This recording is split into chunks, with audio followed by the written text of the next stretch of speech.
दयालपुर नाम का एक गांव था जहां बाबूलाल नाम का गरीब किसान रहता था। उस किसान के पास एक छोटा सा खेत था। उसी खेत में खेती करके जो भी अनाज होता उसी से बाबूलाल खुश था। उसकी बीवी निर्मला घर में एक गाय की देखभाल में लगी रहती और उसके दूध से भी कुछ खर्चे निकल जाया करते थे।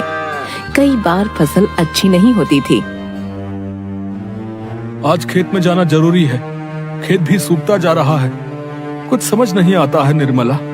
आप खेत में दिन रात मेहनत करते हो लेकिन फिर भी फसल अच्छी नहीं होती। भगवान भी पता नहीं कब तक हमारी परीक्षा लेंगे। शुक्र है ये गाय है, नहीं तो अपने घर में खाने को कुछ नहीं होता। देखो जी, हम इसी दूध के व्यापार को बढ़ा लेते हैं जिससे कुछ तो पैसे आएंगे घर चलाने को। बोल तुम सही रही हो, मगर खेतों को भी नहीं छोड़ सकते हैं। कभी न कभी बारिश होगी जिससे खेतों में नमी आ जाएगी और फसल अच्छी होगी। क्या करें समझ नहीं आता। मैं इस गरीबी से तंग आ गई हूँ। अब माँ जी की दवाई के खर्चे भी मुश्किल से निकल पा रहे हैं। तुम फिक्र मत करो निर्मला, भगवान के घर देर है अंधेर नहीं। खेत में कुछ काम बाकी बचा है, मैं निपटा कर आता हूँ। तुम माँ और बच्चों का ध्यान रखना। अच्छा जी ठीक है। बाबूलाल घर से निकलकर सीधा खेतों की तरफ जा रहा था। रास्ते में महान पंडित मिले और उससे बोले, आज शुभ दिन आया है, तेरे समय ने तुझे बुलाया है। जिस घड़ी का तुझे इंतजार था वो तेरे निकट चला आया है। बाबूलाल को थोड़ा अजीब सा लगा। ये क्या बोल रहे हैं पंडित जी? मगर गांव में सबको पता है ये बहुत ही महान पंडित है। इनका कहा कभी खाली नहीं जाता है। प्रणाम पंडित जी, आज कहाँ को चल दिए और क्या बोलते हुए जा रहे हो? वैसे तो रोज चुपचाप चले जाते हो, आज गाना गा रहे हो? कि पंडित बाबूलाल को बस देखे ही जा रहा था और बस वही बोलता जा रहा था। आज शुभ दिन आया है, तेरे समय ने तुझे बुलाया है। जिस घड़ी का तुझे इंतजार था वो तेरे निकट चला आया है। अच्छा पंडित जी, चलता हूँ, खेतों में काम है।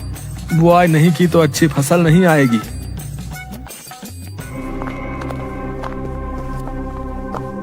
इतना बोलकर बाबूलाल खेत में पहुंच गया और जाकर खेतों को खोदने लगा। आधा खेत हो गया था।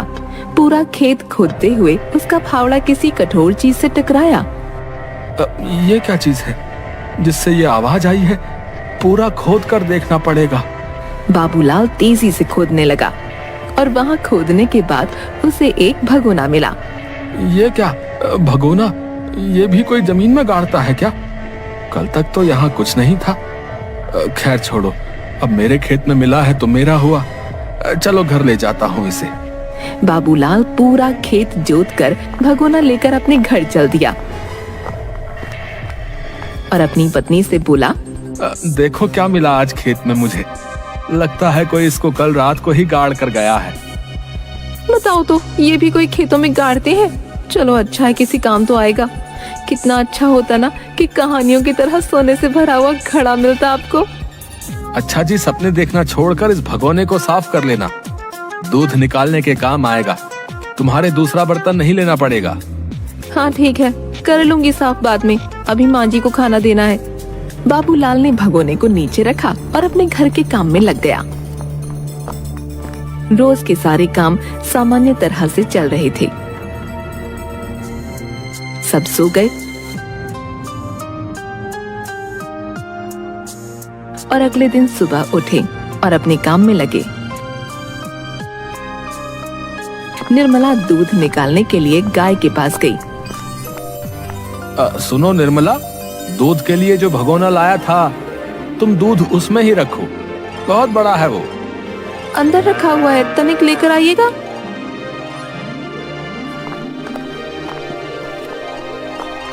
बाबूलाल ने भगोना लाकर निर्मला को दिया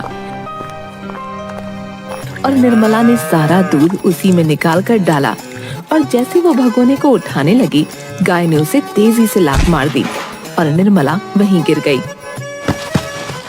हे राम, क्या हो गया? कोई है?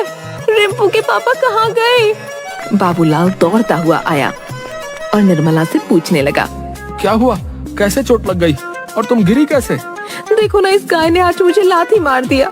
मैंने पहले ही कहा था तुम निकाला करो दूध, ये मुझे पसंद नहीं करती है। ठीक है, आराम से उठो। बाबूलाल ने निर्मला को उठाया और आराम से खटिया पर बैठा दिया और भगोने को उठाकर रख दिया। अरे सुनो, इस दूध के भगोने को सही जगह रख दो, नहीं तो मेहनत खराब हो जाएगी। बाबूलाल ने सुना नहीं और गाय के पास काम करने लगा और गाना गाकर गाय को सुनाने लगा, क्योंकि उसकी गाय उसका गाना बहुत अच्छे से सुनती थी। दयालपुर का वासी हूँ, बाबूलाल है नाम, सीधी साधी बोली मारी, सीधा सा है काम। दयालपुर का वासी हूँ, बाबूलाल है नाम, सीधी साधी बोली मारी, सीधा सा है काम। तुम्हारा गाना ही सुन सुन कर बिगड़ी है ये, मुझे तो जरा भी पसंद नहीं करती। बाबूलाल कुछ सुन ही नहीं रहा था और भगोने को बच्चों ने खेलते हुए गिरा दिया और सारा दूध गिरने लगा। अरे देखो, ये क्या किया बच्चों ने तुम्हारे, देखो जरा। रिंपू शिंपू ठहरो, तुम दोनों का भी बताती हूँ मैं। अरे क्या किया तुम शैतानों ने? है दूध का भगोना गिरा दिया। रुको बताता हूँ तुमको, ये रोज का हो गया है तुम लोगों का। अरे उनको छोड़ो, उधर देखो क्या हो रहा है भगोने में। दोनों भगोने की तरफ ध्यान से देखने लगे। उसमें से दूध खत्म होने का नाम ही नहीं ले रहा था और पूरे घर आंगन में और गाय के नीचे तक बस दूध ही दूध फैलता जा रहा था। सुनो जी, ये क्या हो रहा है? इतना दूध कहाँ से आ रहा है? मैं भी यही देख रहा हूँ, ये क्या अजीब सा देखने को मिल रहा है। ये किसी जादू से कम नहीं है निर्मला। बाबूलाल ने पूरा हाथ उस भगोने में डालकर देखा, मगर अंदर ऐसा कुछ नहीं था जिससे कि दूध के आने का पता चलता। अंदर तो कुछ ऐसा नहीं है, फिर ये दूध कहाँ से आ रहा है? निर्मला खुशी से फूली नहीं समा रही थी, क्योंकि उसको लग गया था कि ये कोई मामूली भगोना नहीं, जादुई है। सुनो, हम तो अमीर हो गए आज इसको पाकर। अरे तू पागल हो गई है क्या? पहले जो दिख रहा है उसको संभालने दे, फिर अपनी बात बताना। बाबूलाल ने धीरे धीरे घर के सारे बर्तन भर दिए, मगर फिर भी दूध खत्म नहीं हुआ। फिर उसने गुस्से में भगोने को उल्टा पटक दिया तो दूध बहना बंद हो गया। तब उसे जाकर राहत की सांस आई। निर्मला, ये तो सच में जादुई भगोना है। देखो सारे बर्तन भर गए हैं। अब इतने सारे दूध का हम क्या करेंगे? क्या करेंगे? हाँ, इसको पूरे गांव में बेचेंगे और गांव के बाहर भी। तुम्हारा दिमाग खराब है क्या? इतना दूध अचानक से कहाँ बेच पाएंगे हम लोग? अरे अब हम माला माल हो जाएंगे, दूध के सारे सामान बनाएंगे, दही, पनीर, खोया, सब कुछ। अब हर घर में हमारे दूध से बने ही सामान होंगे। बाबूलाल और निर्मला की सूझबूझ से यही हुआ। दोनों उस भगोने से दूध और उससे जुड़ी चीजें बनाने लगे और नगर नगर जाकर बेचना शुरू कर दिया। एक दिन, अगर दोनों जाएंगे तो सामान बनाना मुश्किल हो जाएगा, हमें अपने साथ किसी को जोड़ना पड़ेगा। ठीक है, मगर भरोसेमंद आदमी का मिलना मुश्किल है। मैं किसी को बुलाती हूँ, मगर बड़ा सावधान रहना पड़ेगा, उसके सामने भगोने का राज न खुले। गांव के कुछ लोगों को भी उसने अपने साथ रख लिया और अपना व्यापार बढ़ा लिया और देखते ही देखते उनके पास अपना खुद का घर और नौकर चाकर भी हो गए। वहीं दूसरी तरफ उसका बड़ा भाई रहता था, जो पहले से ही अमीर था। अपने भाई को बढ़ता देख उसे जलन होने लगी। देखो, कहाँ इनको रोटी तक नहीं मिलती थी, आज ये मेरे से ऊपर उठ रहा है। सही कहा जीजा जी, ये गरीब भिखारी लगता था, लेकिन अब तो ठाट बाट देखो, आपके सामने है सब कुछ। पता करो फिर, किस बात का इंतजार है? आखिर ये ऐसा क्या कर रहा है? आप चिंता मत कीजिए, मैं इसका पता लगा लूंगा। आखिर माजरा क्या है? लगाना ही पड़ेगा। तुमको फोकट का नहीं पालता हूं मैं। तुम मेरी बीवी के भाई ना होते तो रास्ते में कहीं भिखारी ही होते। रमेश ऐसा सुनकर घर से बाहर आ गया और अपने दो दोस्तों के साथ। यार ये जीजा है ना, जब देखो कुछ ना कुछ बोलता ही रहता है। मुझे पहले तो इसका कुछ करना पड़ेगा। देखो, एक काम करते हैं, तेरे जीजा को ही गायब करवा देते हैं।